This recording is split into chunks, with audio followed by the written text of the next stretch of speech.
If you could have what you needed and wanted, what would that be?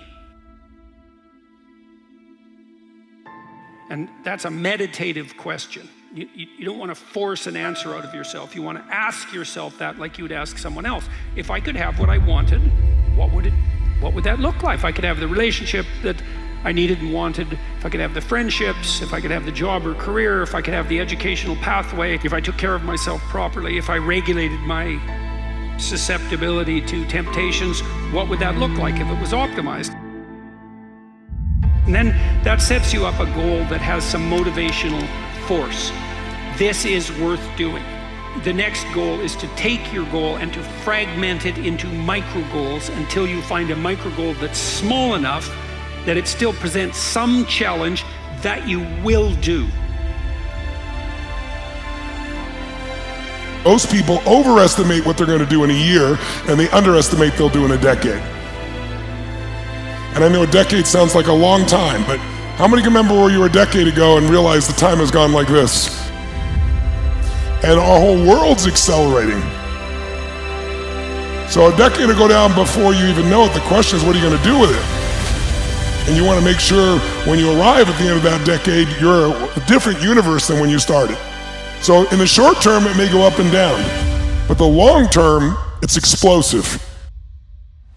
So as you begin to look toward making this your decade, as you begin to look toward making your life different, as you begin to look at yourself, you've got to redefine yourself. Who are you right now? And who must you become in order to create what you want? What has to change about you? As you begin to look toward the future and take inventory of yourself, what is it about you right now that you've got to leave this behind because this no longer fits? Looking at where you want to go and the kind of person that you must become, the kind of standards that you have for you. What is it that you must do differently? No matter what's going on in your life, it's not permanent. Everything is going to change. So there's two things you can do with change. You can react to it or you can participate in it.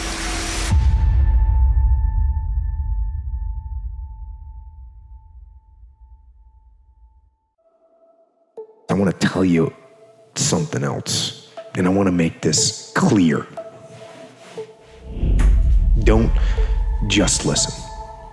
Don't just listen. Do. I'm not just talking. So you know, I'm not just talking. I'm doing. And I don't want you to just listen. Put this information to work. Make today count. Every day. Go forward. Get aggressive and attack, whether it's on the battlefield or on the beat or in the factory or on the farm or on the construction site or on the website, in the garage or in the firehouse. Don't hesitate. We all get what we tolerate in ourselves and other people. But when you're no longer willing to tolerate something, that's when your life changes. The difference in people is their standards, period. Commit means to make it happen no matter what. See, when you make a commitment, I'm going to become wealthy. When you make it important, when you decide I'm going to do it no matter what, life changes for you. See, most people don't keep their commitments to their commitments. That's why they lead lives of poverty, lives of misery, lives of unhappiness. No matter what you face, no matter how bad it is going to be,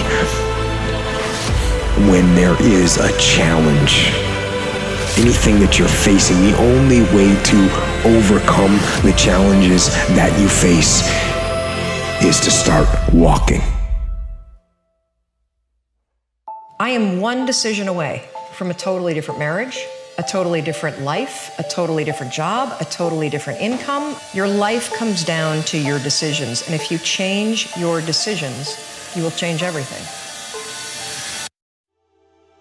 Oh, you ask yourself a question. If I could have what I needed and wanted, what would that look like?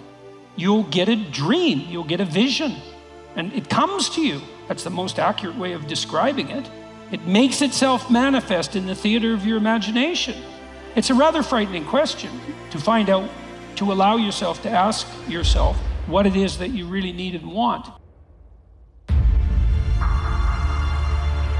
This is not about abstaining from life.